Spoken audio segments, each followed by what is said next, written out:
Let's bring in Kara Swisher, executive editor at Recode. Kara, nice to see you. Good to see you. You expected this? If he was selling his stake, why would he remain on the board, right? Yeah, I think it's been a long time coming. You know, he hasn't been as involved. He's obviously running a business that's competitive with Uber.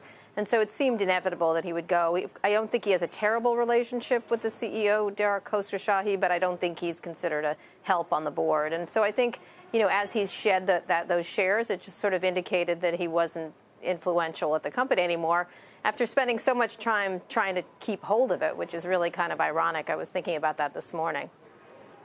Do you take any part of this as his belief or lack thereof in the company and its fundamentals, its business model, anything moving forward?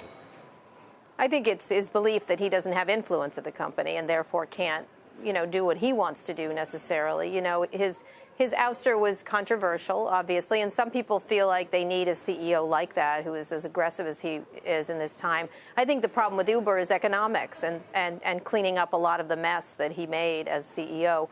I think you'll see more departures from the board coming, possibly of the Saudi investors have a board seat. Maybe a tightening up of the board itself, and then some really strong thought about how to deal with a lot of their problems around economics and other things. And you'll see, you know, what Recode has been doing is cleaning up a lot of stuff and trying to figure out how to move through this, I think, probably problematic economic problem they have, which is how do you make money from the core business, which he has indicated, he answered a question from me at a New York Times conference, that is going to be their business going forward, despite all these other things they're working on. What does Uber lose here at all by seeing Kalanick move on and step off of the board? Is there anything that Uber loses here by not having that expertise from the founder of the company? No, not in this case. No, I think this was a toxic founder.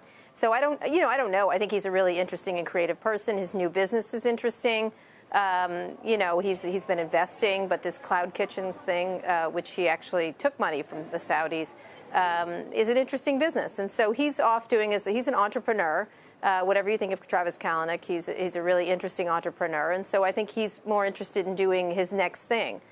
He's had lots of companies. You forget he had several companies before Uber, and I'm sure he'll have several companies after. And so, you know, I don't think it's unusual for a founder to leave, but he's actually he's one of the founders. Others remain on the board.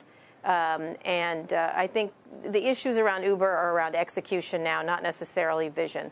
And I think they've had plenty of vision, and they now need to figure out what the business model for this company is if they want to continue going forward.